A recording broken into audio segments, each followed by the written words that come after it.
নমস্কার। শুরু করছি আজকের আলোচনা শ্রীমদ্ ভগবদ গীতা থেকে। আজকের আলোচনা সপ্তম অধ্যায় বিজ্ঞান যোগ। ভগবদ গীতার এই সপ্তম অধ্যায়ে কৃষ্ণ ভাবনার তত্ত্ব বিশেষভাবে বর্ণনা করা হয়েছে। ভগবান শ্রীকৃষ্ণ সর্ব ঐশ্বর্যপূর্ণ এবং তিনি এই সমস্ত ঐশ্বর্যের প্রকাশ কিভাবে করেন তা এখানে বর্ণনা করা হয়েছে।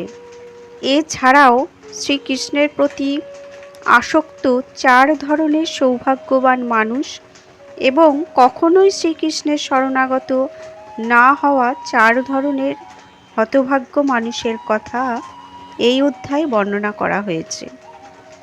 ভগবদ গীতার প্রথম 6টি অধ্যায়ে বর্ণনা করা হয়েছে যে জীবের স্বরূপ হচ্ছে তার চিন্ময় আত্মা এবং বিভিন্ন যোগ সাধনার মাধ্যমে প্রাপ্ত আত্মোপলব্ধির ফলে সে চিন্ময় স্তরে উত্তীর্ণ হতে পারে। 6ষ্ঠ অধ্যায়ের শেষে স্পষ্টভাবে উল্লেখ করা হয়েছে যে মনকে সর্বতোভাবে ভগবান শ্রীকৃষ্ণের ভাবনায় নিযুক্ত করা বা সর্বতোভাবে কৃষ্ণ ভাবনাময় হওয়াই সর্বপ্রকার যোগ সাধনার মধ্যে সর্বশ্রেষ্ঠ। মনকে সর্বতোভাবে ভগবান শ্রীকৃষ্ণে একাগ্র করার মাধ্যমে পরম তত্ত্বকে সম্পূর্ণরূপে উপলব্ধি করা যায়। অন্য আর কোনো উপায়ে তা সম্ভব নয়।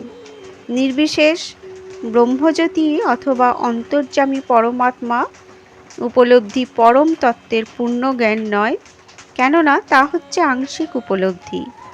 শ্রীকৃষ্ণই পূর্ণ ও বিজ্ঞানসম্মত জ্ঞান এবং কৃষ্ণ ভাবনাময় মানুষের কাছে সব কিছুই প্রকাশিত হয়।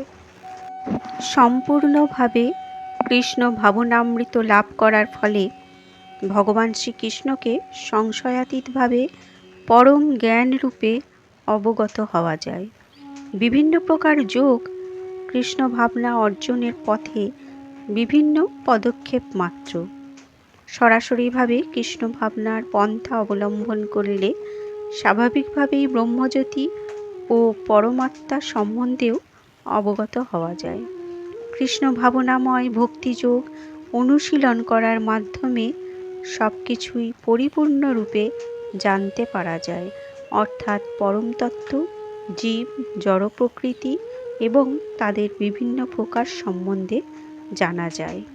তাই ভগবদ গীতার 6ষ্ঠ অধ্যায়ের শেষ শ্লোকের নির্দেশ অনুসারে যোগের অনুশীলন শুরু করা উচিত। নববিধা ভক্তির মাধ্যমে মনকে পরব্রহ্ম শ্রীকৃষ্ণের ধ্যানে মগ্ন করা যায়, যার মধ্যে সর্বপ্রথম ও সবচেয়ে গুরুত্বপূর্ণ হচ্ছে শ্রবণম। ভগবান তাই অর্জুনকে বলেছেন, আমার কাছ থেকে শ্রবণ করো। ভগবান শ্রীকৃষ্ণের চেয়ে নির্ভরযোগ্য আর কেউ নেই, আর তাই তাঁর কাছ থেকে শ্রবণ করার মাধ্যমে এই জ্ঞান আহরণ করলে যথাযথভাবে কৃষ্ণ ভাবনাময় হয়ে ওঠার শ্রেষ্ঠ সুযোগ লাভ করা যায়। তাই এই জ্ঞানের শিক্ষা সরাসরি শ্রীকৃষ্ণের কাছ থেকে বা শ্রীকৃষ্ণের শুদ্ধ ভক্তের কাছ থেকে লাভ করতে হয়। বৈদিক শাস্ত্রসমূহ থেকে ভগবান শ্রীকৃষ্ণের কথা শ্রবণ করলে অথবা ভগবদ গীতা থেকে স্বয়ং ভগবানের শ্রীমুখ নিঃসৃত বাণী শ্রবণ করলে কল্যাণ হয়। কেউ যখন কৃষ্ণ কথা শ্রবণ করেন তখন সকলের অন্তরে বিরাজমান ভগবান শ্রীকৃষ্ণ পরম বন্ধুর মতো তাঁর হৃদয়কে সমস্ত কলুষ থেকে মুক্ত করেন। এভাবেই ভক্তের হৃদয়ে সুপ্ত পরমার্থিক জ্ঞানের বিকাশ হয়।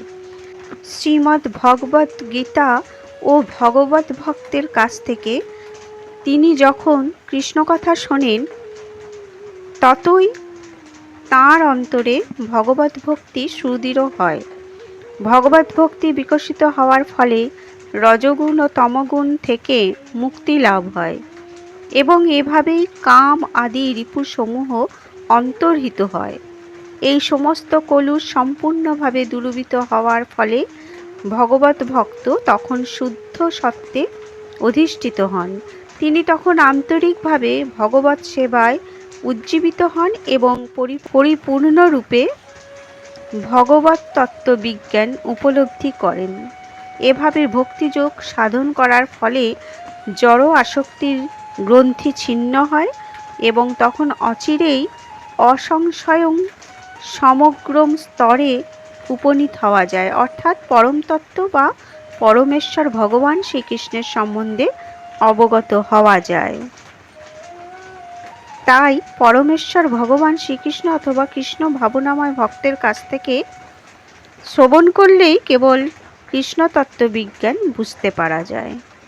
বন্ধুরা, আজকের পাঠ এ পর্যন্তই।